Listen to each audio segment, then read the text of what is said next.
What's on, ladies and gentlemen? My name's Ross, I like games, and today I am bringing you the Keyforge video, which I have been promising, threatening, say how you will, to bring you guys for a little while now. I'm going to rank all of the shards. Shards are new artifacts which came around in Age of Ascension. Every single house has a shard. Shards are limited to one per shard per deck.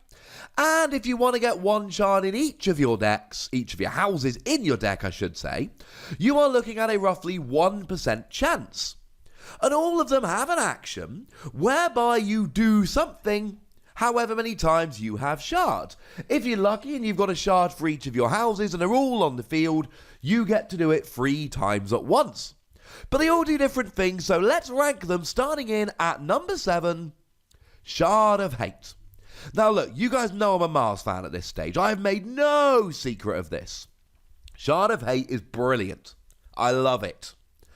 Problem is, I don't think it's as good as all the others.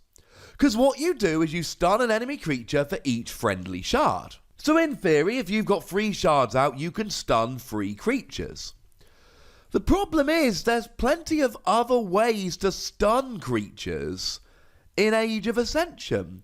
I mean, heck, if we go back to Call of the Archons, which got reprinted in Age of Ascension, Blinding Light, you get an amber bonus and stun each creature of that house. Mars themselves have both Zyzizic Shockworm and Stormcrawler that stun creatures when they reap, or Amber Conduction Unit, which stuns the first enemy creature that reaps. And then of course you've got stuff like Mother, for instance. Anything of a passive ability, Dusk Witch would be an example from Age of Ascension, whereby it doesn't really matter if they're stunned. Mother lets you draw an extra card at the end of your turn, and Dusk Witch lets you play all of your creatures down ready, and neither of those are reliant on whether they're stunned or not. I'm not saying stunning 2 or 3 creatures isn't good, of course it is. Agent Who Man, I had a load of fun with in Birmingham, so I think I got 2 decks with him in. But the problem is, it's too easy to stun using other cards, like Agent Who Man. And there are so many creatures that don't really mind about being stunned, that I just cannot put it any higher than number 7. In at number 6, Shard of Strength. Give a +1 power counter to a friendly creature for each friendly shard. This is a Brobnar one. So you can build up some really big, beefy creatures. And look, there are some great combos with this. So say you've got Lollop the Titanic, which is a 12 power, and then you've got the Flex. Well, the Flex lets you exhaust a friendly creature, and then gain amber equal to half its power, rounding down. So if you've got 3 shards, including Shard of Strength, and then you use Shard of Strength, put Lollop the Titanic up to a 14 power, play the Flex, you get 7 amber. And of course, next turn you can do it again, put it up to a 17 power, get 8 amber, and then the next turn, put it up to 20 power, get 10 amber, etc. And similarly, you've got Might Makes Right that lets you sacrifice creatures with a total power of 25 or more, and forge a key at no cost. So clearly, for either the Flex or Might Makes Right, this is an amazing card. But now you're relying on having this, plus 2 other shards, plus 1 of the others, plus really, Might Makes Right and the Flex are not great cards in and of themselves. They're a great card if you've got stuff like Groggins and Lollop the Titanic in your deck, these big power creatures. They're not just great in and of themselves. You've got to have the supporting creatures for it. So I think Shard of Strength leads itself to some amazing combos, but I don't know if it's necessarily the best of the shards. Plus, there are just other ways. Bumbleburn gives 2 +1 power counters to each of your friendly creature when it comes in, although they are only untamed. And you've got Grovekeeper that puts a +1 power counter on each of its neighbours at the end of the turn. You've got Pampakaranga, which gives +2 power to each creature to the right of it on your battle line. And alright, they're untamed, but I'm saying that you've got other ways to increase power. I think there are great combos with Shard of Strength, but I don't think it's the best one. In at number 5, we've got Shard of Knowledge. Draw a card for each friendly shard. This is the Logos one. Now, I'm a little bit torn on this one because Logos isn't the best house in Age of Ascension. I still love them, but it's not the best house. And certainly in terms of draw, this is not up there with Professor Sutterkin. Professor Sutterkin, incidentally, is an amazing card. When you reap, you draw a card for each friendly Logos creature. They do not have to be ready, which is quite nice. Drawing cards is huge. We saw it back in Call of the Archons with library access. We're seeing it in Age of Ascension with Martian Generosity and also things like Professor Sutterkin. It's really good, but it is only drawing a few cards. The thing is, drawing cards can be the difference between you getting enough creatures to reap and forge a key and you not. You can draw extra cards to get extra creatures to then draw more with Professor Sutterkin. Yeah, this leads you onto combos like we saw with Shard of Strength, but I think it leads you onto more natural combos. I mean, if you want to get a little bit out there, and again, it's not going to be in that many decks, but if you can get yourself 3 shards, then a Helper Bot and a Key Abduction. Key Abduction lets you forge a key for +9 current cost, reduced by 1 for each card in your hand. So if you can draw a whole bunch of cards with stuff like Professor Sutterkin and Shard of Knowledge, and then play yourself a Helper Bot to use a Key Abduction, yes! But going away from silly combos, this means you can play an extra creature, play an extra action, which might have 1 more Amber bonus. Drawing extra cards means you get to do extra things, often leads to 1 or 2 extra Amber, and that can make the difference between a win and a loss. In at number 4, Shard of Pain. Shard of Pain is the Untamed shard, and what Shard of Pain does is it lets you put 1 damage onto an enemy creature for each friendly shard. And the reason I've put this quite high up is because of the Burn the Witch cards. Things like Dusk Witch. Dusk Witch is phenomenal. It is a 1-power creature with elusive, so you got to attack it twice to take it down. But your creatures enter play ready. And I've got this in a couple of decks, and I've played it in a bunch of games, and it only worked once for 1 turn.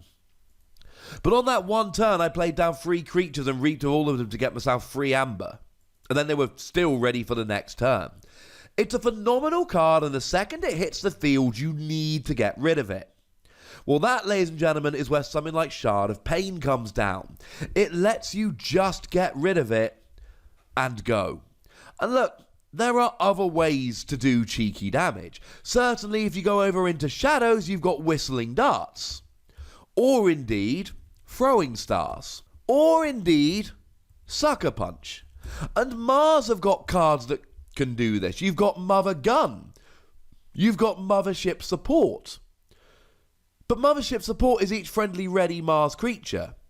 Mother Gun relies on you having a bunch of Mars cards in your hand. You've got to draw into things like Throwing Stars.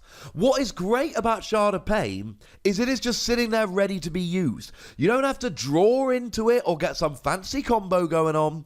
If it's on the field, you can use it. That's why I like it so much. In at number 3, and this is the one that I am least sure about, Shard of Hope, the new Sanctum shard. I could have put this anywhere. What it does is a friendly creature captures 1 Amber for each friendly shard. And look, capturing Amber can stop your opponent forging a key.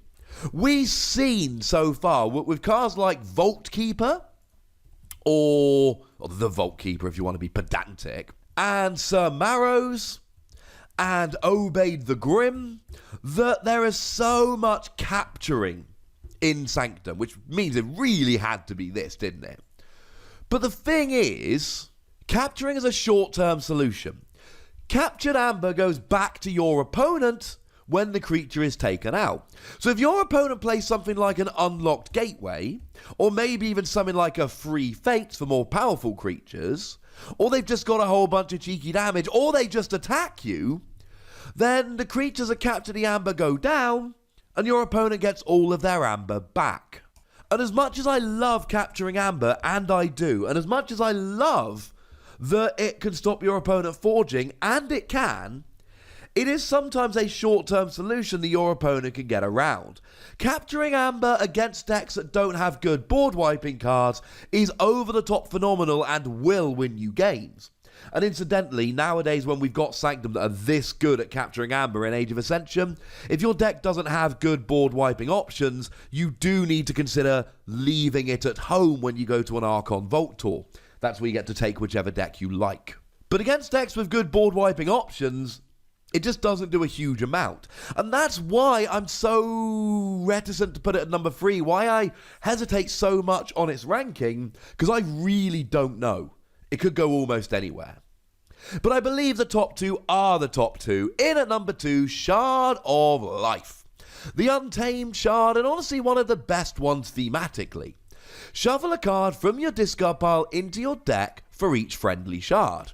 This is phenomenal recovery. Now, it's not something like Nepenthe Seed, where you can immediately use it right away. It goes back into your deck. Okay, fine, I guess. But the fact of the matter is here, you get to reuse cards. Something like a Dusk Witch can come back straight away. Something like a Full Moon, for argument's sake, can come out. You can have 5 creatures left in a very small deck, bring back Full Moon, and your chance of hitting Full Moon and being able to get a lot of Amber when you play creatures increases greatly. This lets you reuse anything, and it's not just Untamed, it is any card from your discard pile. And remember, when you run out of deck, you shuffle your discard pile, it becomes your deck. So as you run through, you're getting fewer and fewer cards in your deck. So if you can then put a couple of cards you really need back in before you shuffle up, that means that you are likely to draw those cards very, very quickly, and you can put the cards in that are going to help you to win. You can use this to get back any cards you like. There are far too many combos to talk about here, but the point is, this can let you basically fix your deck so you draw what you want pretty quickly. And if you're drawing what you want, that can lead you to victory. But I do believe that the best one we've got is Shard of Greed. And it's a very straightforward one. You gain an Amber for each friendly shard. And I sat here, I played around with a list, had a bit of internal struggle, tried to figure out which was the best, but no, it's still Shard of Greed. Gaining Amber is too gosh darn good. If you've got 3 of these, this basically turns it into Virtuous Works. But a Virtuous Works that you can use every single turn. It means you're gaining 3 Amber before you've reaped, before you've done anything. Generally speaking, during your turn, you need to put yourself in a position to forge a key, and your opponent not in a position to forge a key. Now, you can build it your battle line and all of that. There are other things to do, but that's generally the goal of each turn. That's what you want to do on every turn. Here, first thing you do during your turn, boom, 2 or 3 Amber. Right, now what am I going to do? And that's huge, ladies and gentlemen. That is absolutely huge. Because now maybe you steal a bunch of Amber. And remember, now that Bait and Switch has been nerfed, we don't have quite such good cards for getting rid of huge Amber. Now, don't get me wrong, Shadows have all of their ways to capture Amber. And we've got stuff like Too Much to Protect or Doorstep to Heaven. But it's not quite so easy now to stop your opponent forging a key. So Amber rushing is more prevalent now, I believe, than it was in Call of the Archons. Argue in the comments if you wish. This just gets you extra Amber, and that really is the name of the game. So that's my ranking of 1 to 7, but I would be extremely interested to see your ranking of 1 to 7, and I would like to see a full ranking if it's all the same. So please do let me know in the comment section. Go nuts, be nice. And then make sure you like this video, subscribe to this channel, and follow me on Twitter at the Wossy, where we talk about games like Keyforge and Final Fantasy and Transformers and have a lot of fun. But by far the most important thing is always, look after yourselves till next time. Thank you very much for watching. My name's Ross and you've been watching Wossy Plays.